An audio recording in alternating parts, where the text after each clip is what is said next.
Assalamualaikum warahmatullahi wabarakatuh. Nah, perkenalkan di sini ini kan udah ada teman-teman dari SMP. Terus mungkin dari teman-teman SMP ini bisa perkenalan dulu. Perkenalkan, nama saya Nabila Sakinah Putri Baivin, kelas 8 SMP. Perkenalkan, nama saya Rizkyana Ayu Fadilah, kelas 8 SMP. Perkenalkan, nama saya Fatra Yansa Akmala, kelas 8 SMP. Ini kan udah ada Mbak Sakin, terus Mbak siapa? Fadila, terus sama Mbak Fatra. Nah, dari Mbak ketiga Mbak ini itu dari SMP mana? SMP Negeri 2 Magelang. SMP Negeri 2 Magelang. Mungkin izin kami dari kelompok 9 Media Pembelajaran IPA ingin memberikan tanggapan dari Mbak-Mbaknya terkait mereview dari alat peraga yang kami buat, yaitu tentang sel tumbuhan. Mungkin dari teman-teman bisa mereview ini itu cocok enggak dari untuk model pembelajaran di tingkat SMP itu mungkin cocok atau enggak. Mungkin dari Mbak Saki bisa mereview alat peraga ini. Menurut saya ini sangat cocok digunakan untuk model media pembelajaran di SMP karena sangat membantu untuk mudah memahami. Menurut saya cocok untuk digunakan pembelajaran di SMP. Menurut saya juga sangat cocok untuk pelajaran di SMP. Nah, mungkin aku mau minta pendapat ya dari teman-teman, kok alat peraga ini cocok digunakan itu menurut kalian itu gimana? Apakah karena terdapat bentuk-bentuk dari organel sel yang mudah dipahami, ataukah terdapat warna-warna yang dapat membedakan oh ini organel A, ini organel B, atau bagaimana? Dari bentuknya juga bisa sangat dapat dipahami. Untuk dari Mbak Nabila, Mbak Fatra, Ini juga sudah sangat dapat dipahami karena juga sangat menyerupai bentuk aslinya. berarti ini dari model sel hewan yang kami buat itu mudah dipahami untuk tingkat SMP karena berdasarkan dari bentuk sel hewannya, kemudian bentuk dari organel sel hewan yang mudah dikenali, misalnya ini organel A, ini organel B, kemudian terdapat perbedaan antara organel satu dengan organel yang lainnya. Nah, mungkin dari teman-teman SMP kelas 8 ini kan udah tahu kan dari beberapa organel sel serta fungsinya di sel tumbuhan. Mungkin dari Mbak Alia bisa sebutkan organel apa saja yang terdapat di sel tumbuhan? Organel yang ada di sel tumbuhan yaitu ada nukleus, kloroplas, vakuola, dan retikulum endoplasma.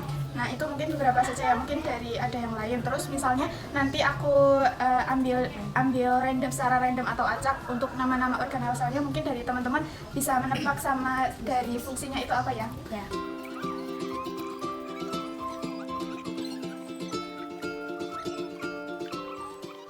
Mungkin dari teman-teman bisa hadap ke belakang, nanti balik lagi.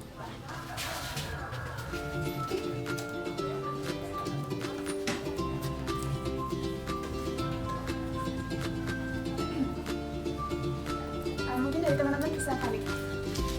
Ini kan udah aku cabut beberapa. Mungkin dari Mbak Sakina bisa menebak organel yang berwarna biru ini termasuk organel apa, sama fungsinya itu apa? Organel vakuola. Vakuola berfungsi sebagai tempat pencadangan makanan. Vakuola, benar ya.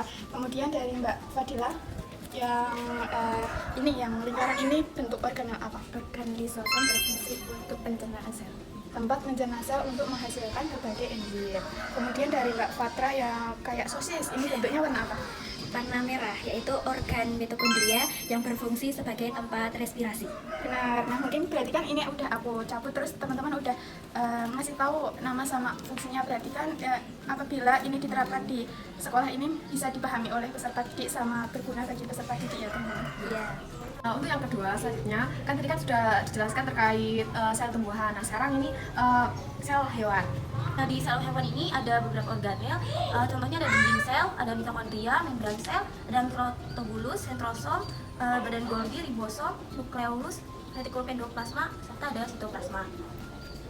Ini kan sel hewan. Nah, menurut kalian kalau diterapkan di SMP itu gimana? Udah cocok atau belum? Kalau menurut Mbak Sakina itu bagaimana kalau sel hewan ini diterapkan di SMP? Menurut saya sangat bagus untuk diterapkan di SMP karena dari sudut pandang dan kelengkapan organel tersebut sudah bagus, terus mirip 80%. Nah, selanjutnya untuk dari Mbak Fadila. Tentunya tidak dapat dipahami dan dapat diterapkan di tingkat SMP. Untuk Mbak Fatra. Ini sudah sangat bagus, cuman kurang bolanya kurang dicat, jadinya nanti bisa diperbaiki kembali. Oke. Baik, jadi menurut kalian itu berarti sudah mudah dipahami dan sangat cocok untuk diterapkan di SMP ya? Iya. Oke, jadi kesimpulannya untuk alat peraga ini dari sel hewan dan sel tumbuhan berarti dari untuk tingkatan di SMP itu sudah mudah diterapkan dan sangat cocok karena mudah dipahami. Sekian.